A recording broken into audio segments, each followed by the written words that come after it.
नमस्कार मित्रों, मैं धनेश्वर महतो।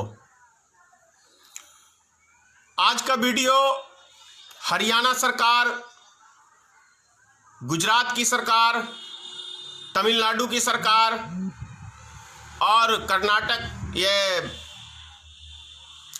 की सरकार, बिहार सरकार से कहना चाह रहा हूं। और खास तौर से पहले बात करते हैं हरियाणा सरकार की। माननीय मुख्यमंत्री जी खट्टर जी, आपसे हाथ जोड़ के विनती करता हूं कि जो हमारे यूपी के, बिहार के, झारखंड के, उड़ीसा के, आसाम के, इन सब जगह के मजदूर आपके हरियाणा के अंदर हैं फंसे हुए। फैक्ट्री वाले ना ही उनको वेतन दे रहे हैं, ना ही उनको राशन का इंतजाम कर रहे हैं। मकान मालिक उनको टॉर्चर कर रहे हैं किराए के लिए। तो माननीय मुख्यमंत्री जी खट्टर साहब, मैं आपसे फिर से हाथ जोड़ के अपील करता हूं कि हमारे यूपी, बिहार, झारखंड, उड़ीसा, इन सब जगहों के मजदूरों की 2 टाइम का कम से कम निवाला, जिसे खाना कहते हैं, उसका इंतजाम यदि आप कर दें तो मैं समझता हूं एक बहुत बड़ा, इस बुरे घड़ी में आपका बहुत बड़ा इन गरीब मजदूरों के ऊपर बहुत बड़ा एहसान होगा। क्योंकि अगर आप कहेंगे तो जितने भी कॉल हैं उनके फोन नंबर के साथ मैं हर दिन कहता हूं कि एक एक व्यक्तियों का फोन नंबर के साथ उनकी कॉल डिटेल भी मैं दे दूंगा। क्योंकि सरकार की जो वेबसाइट है, सरकार ने जो हेल्पलाइन नंबर जारी किया है, चाहे वो केंद्र सरकार हो, चाहे वो राज्य सरकार हो, वो सब जनता को लॉलीपॉप देने का काम कर रहे हैं। यह ठीक नहीं है। इसी गरीब जनता के बदौलत आप लोग, माननीय प्रधानमंत्री जी प्रधानमंत्री बने हैं, खट्टर जी आप मुख्यमंत्री बने हैं, नीतीश जी आप मुख्यमंत्री बने हैं। गुजरात की सरकार हो या कहीं की सरकार हो, मत यदि कोई सबसे ज्यादा देता है तो वो गरीब जनता ही सबसे ज्यादा मत गिराती है। और वो सरकारें चुनती हैं। इसलिए सरकार चुनती है कि ये व्यक्ति जो मेरे से वादे कर रहा है, क्या पता ये मेरे लिए कुछ सोचे, तो बहुत आस से अपना वो जनप्रतिनिधि चुनता है। तो उतने ही विश्वास से, जितने विश्वास से आपको मत देता है, तो उतने ही विश्वास के साथ आज इस मुसीबत की घड़ी में उनका साथ देना। 2 वक्त का सिर्फ खाना मांग रहे हैं वो लोग, आपसे पैसा, धन दौलत नहीं मांग रहे हैं। सिर्फ 2 टाइम का केंद्र सरकार और राज्य सरकार से, जहां जो व्यक्ति फंसे हुए हैं, वो सिर्फ 2 टाइम की रोटी मांग रहे हैं।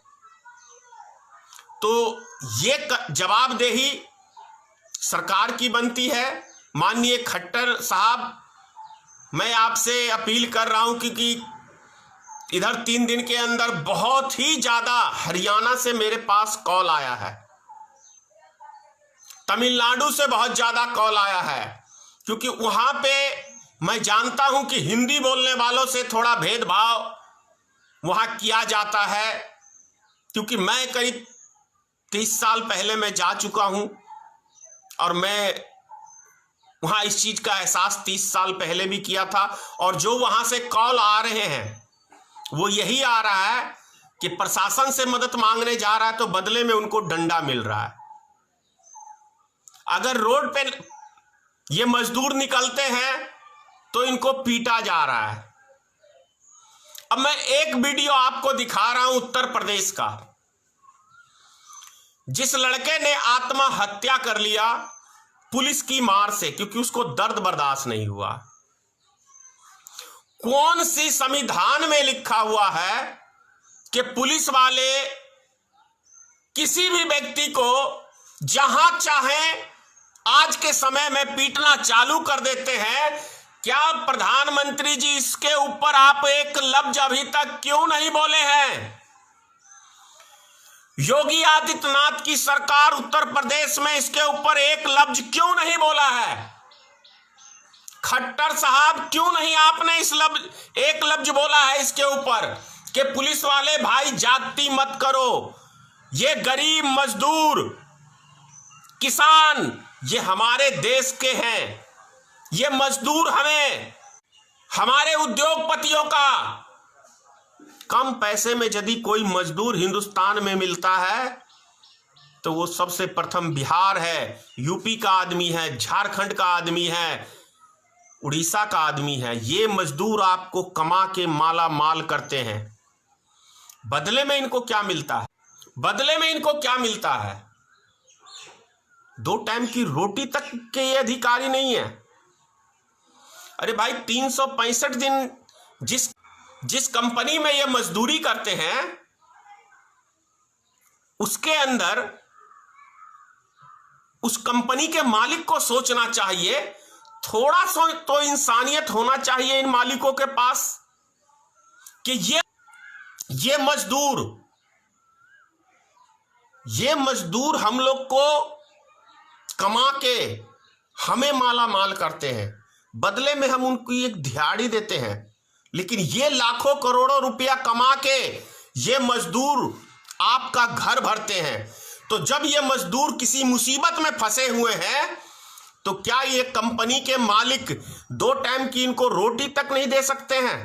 लालत है, लालत है ऐसे कंपनी के मालिकों पे। वैसे तो प्रधानमंत्री जी कहते हैं कि भैया घंटा घंटी बजाओ, तो सारे रोड पे उतर जाते हो भाई।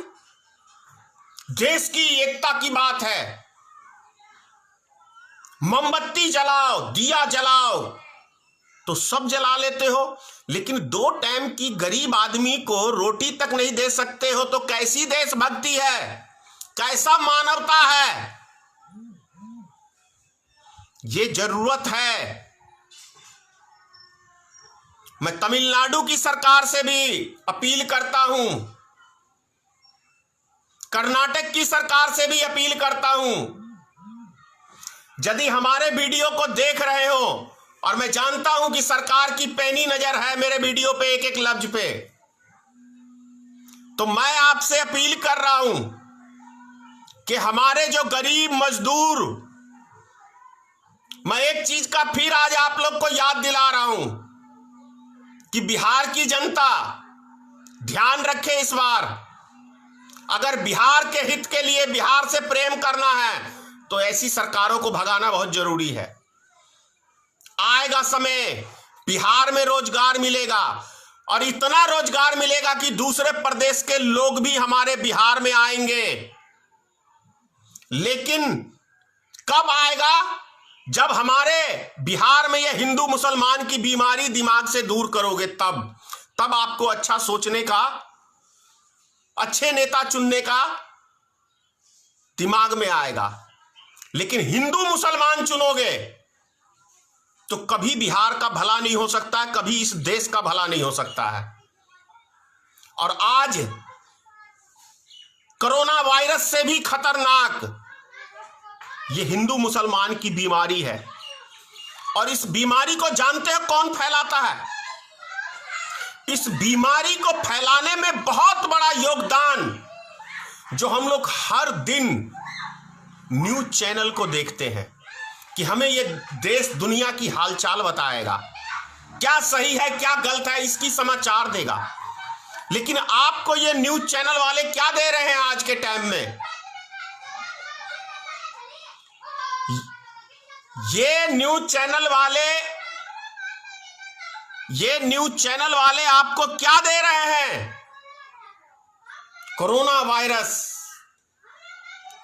जमातिया ने फैलाया, मुसलमान ने फैलाया, एक मुसलमान यहां से भाग गया, क्यों हिंदू नहीं भागे हैं क्या? नहीं है आंकड़े, मेरे पास आ जाओ, मैं देता हूं किस हॉस्पिटल से कितने कहां भागे हैं। क्योंकि हॉस्पिटल की जितनी गिरी हुई व्यवस्था भारत सरकार की है, पूरी दुनिया में नहीं होगी इतनी गिरी हुई व्यवस्था। आप प्रशासन को ही उठा के देख लो, थोड़ी देर नजर उठा के, कि भारत सरकार ने क्या आदेश दिया है। मेडिकल खुले रहेंगे, बैंक खुला हुआ रहेगा, हॉस्पिटल दवाई की दुकान, हॉस्पिटल खुले हुए रहेंगे, राशन की दुकान खुली हुई रहेगी, सब्जी की दुकान खुली, ये सब दुकानें खुली हुई रहेंगी। जब इन दुकानों पे आप जाते हैं, जब आप इस दुकानों पे जाते हैं, तो रास्ते में कौन मिलता है? पुलिस प्रशासन। वो बोलेगा गाड़ी को आप अंदर ले आओ। क्यों गए? आपने ऐसे हजारों वीडियो देखे होंगे कि पुलिस वाले एक मोटरसाइकिल वाले को पकड़ के चारों तरफ से ऐसे पीट रहा है जैसे कोई जानवर पीट रहा है, उसके बाद उससे वसूली की जाती है।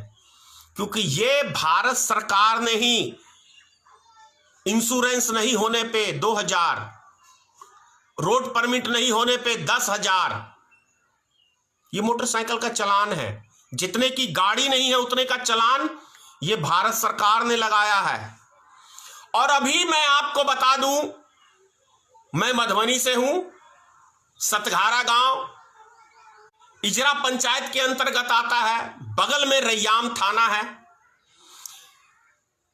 अभी जो मनमानी चल रही है, सुबेरे से लेकर जो कोई बाजार में सब्जी खरीदने जाता है, मात्र आधा किलो दूर है यहां से, मात्र आधा किलो दूर है,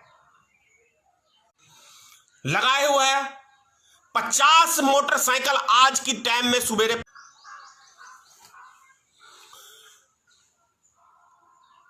आधे घंटा, ये आधे घंटा बोल रहा हूं, सुबेरे से लेके 50 मोटरसाइकिल पकड़ा है। और वही हाल, पता है क्यों पकड़ा है? नीतीश कुमार की सरकार ने 5 किलो अनाज देने का दिया है, अभी मुफ्त में आजकल से बंट रहा है। उसको वसूली करने के लिए नीतीश कुमार का यह फरमान है। हर थाने को यह फरमान दिया गया है कि आप मुझे मोटी रकम वसूल के दो। तो किसके लिए? अभी जो ये अरबों खरबों रुपया चंदा इकट्ठा किया गया था, ये गरीब मजदूरों के लिए भारत सरकार ने इकट्ठा किया था। खुद नरेंद्र मोदी जी का बयान है कि लाखों आदमियों ने मुझे, जो प्रधानमंत्री के अलावा राहत कोष के, उनके खाते में, जब समझ में नहीं आ रहा आदमियों को, मैं बार बार ही रिक्वेस्ट कर रहा हूं, भाई क्यों इतना कॉल कर रहे हो? अभी थोड़ी देर बात कर लो, बात करता हूं ना मैं आपसे।